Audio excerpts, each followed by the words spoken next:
Aryan nak pindah rumah baru.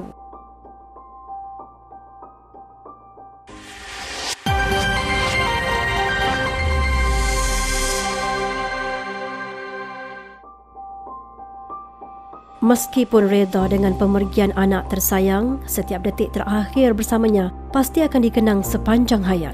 Nurul Emilia Ali, 34 tahun, ibu kepada Muhammad Aryan Deva Danish Muhammad Azizul, 6 tahun, yang maut setelah tergelincir dari tingkat 15 flat Ladang Gemilang 1 Ahad lalu, masih tidak dapat menerima kenyataan kerana Aryan pergi dalam keadaan sihat dan tidak pernah menyangka secepat ini dia meninggalkan mereka sekeluarga. Berkongsi pilunya, Nurul Emilia berkata pagi sebelum kejadian tidak banyak perubahan ketara ditunjukkan Aryan. Cuma anak ketiga daripada 4 beradik itu asyik bercakap hendak ke rumah baru. Saya memang tak nak terima dia pergi sebab dia dalam keadaan dia sihat. Dia gitu memang dia suka, dia tengah suka, dia tengah, maknanya dia lepas tolong saya kemah rumah apa semua. Pagi tu memang tak ada benda-benda, cuma dia salam tangan saya. Dia kata dia cuma dia tak mau makan, dia kata maknanya saya masak nasi tu, bila saya kata ayah nak makan tak, dia kata tak ampuh lah, dia kata ayah kenyang dah. Walaupun lauk tu memang lauk paling dia suka. Saya masak ayam masak merah, ayam masak tomato dengan daging masak kicap. Dia kata dia tak makan. Saya kata dia kata sedapnya ibu masak hari ni, dia kata. Lepas tu saya kata makanlah, kata ibu letak nasi. Lepas tu dia kata tak apalah, ayah kenyang dah. Tu je kata. Lepas tu pagi tu memang dia makan french fries dengan air Milo tu je. Lepas tu dia tolong saya kemah, dia main dengan baby dia, macam dia suka. Tapi dia banyak duduk atas sofa tu. Sofa yang dekat sofa yang dekat TV tu, dia banyak duduk situ, dia banyak pandang tingkap luar. Maknanya dia tengok, dia tenung tingkap tu. Dia memang duduk tengok ke tingkap tu. Memang tak sangka dia boleh tinggal. Masa dia tenung ada dekat problem dia ke? Tak ada. Cuma bila tengah-tengah kemah tu, dia cakap dengan baby, dia kata ibu buat rumah baru ni, dia kata. Sebab masa tu memang tak sangka lah, macam dia tolong kemah macam biasa, dia kuat lagi masa tu. Lepas tu saya kata, dia cakap dengan baby, dia kata kek abah pindah rumah baru, dia kata Aryan pun nak balik rumah baru juga, dia kata gitu. Hari Sabtu malam tu baru saya balik sebenarnya, baru saya balik Ladang. Sebelum ni memang kami duduk sini, anak-anak semua duduk sini, 3 minggu dah kami duduk sini, nak masuk 3 minggu dah. Lepas tu dia memang tak mau balik. Hari Sabtu malam tu memang tak mau balik. Saya pun berat hati nak balik, tapi terpaksa balik. Saya kata balik dulu ikut ibu kemah rumah dulu semua, basuh baju semua. Lepas tu kita mari pula. Tapi memang hari tu memang maknanya dia memang tak banyak cakap, dia tidur, cuma dia banyak sembang dengan saya masa tu je lah. Dia tak ada tunjuk semua. Dia jarang nak balik rumah tu? Jarang. 3 minggu ni memang saya duduk sini. Sebab dia start cuti, dia tak pergi sekolah 7 hari bulan 10. Dia 3 orang ni tak pergi sekolah. Saya minta cuti dengan cek kes COVID tu kan. Saya sambung cuti. Sepatutnya hari Ahad tu dia pergi dah sekolah, tapi abang-abang dia macam tak pergi lagi sekolah. Lepas tu saya WhatsApp ke cikgu, kata nak sambung cuti anak lagi gini, nanti saya bagi surat. Lepas tu tanya dia, ayah nak pergi sekolah? Dia kata ayah tak mau pergi. Macam kelainan dia sebut nak dia rumah baru tu lah yang lain kan.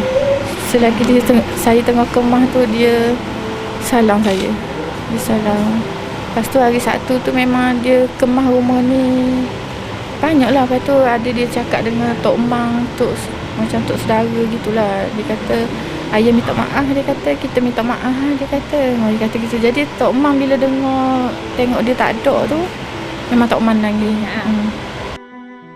Cara dia pergi pun macam kita tak sangka, sebab Aryan bukan jenis budak yang agresif ke benda. Sebab memang polis dia pun kata memang luar kawalan. Dengan umur dia boleh cabut cermin tingkap tu sendiri, dia letak. Maknanya tak ada pecah, tak ada benda, dia letak atas sofa. Dia letak betul-betul atas sofa. Lepas tu sebab saya tinggal tu tingkap tertutup semua, lasir tutup. Saya tinggal tak sampai setengah jam. Macam kira tenaga dia tu macam ada. Sebab Aryan bukan, saya kenal anak saya, Aryan bukan memang, anak-anak ni bukan jenis yang suka panjat-panjat. Aryan memang takut tempat tinggi, takut tempat gelap. Memang dia takut. Sebab tu memang dia baru tidur, masa saya turun tu dia baru tidur. Saya pula macam ada orang keluar. Maknanya keluar cepat-cepat dari rumah tu, macam ada orang tarik-tarik. Memang kita ni gaduh sangat masa tu. Kita keluar sekejap, saya sampai kedai RM2, saya ambil barang 3.57 macam tu lah. Suami saya telefon tanya ada mana. Saya kata ada kat kedai RM2, kata beli barang. Dia tanya bawa siapa, kata bawa adik, kata ada yang tinggal kejap, ada yang tidur, kata balik sebab orang COVID nak mari servis.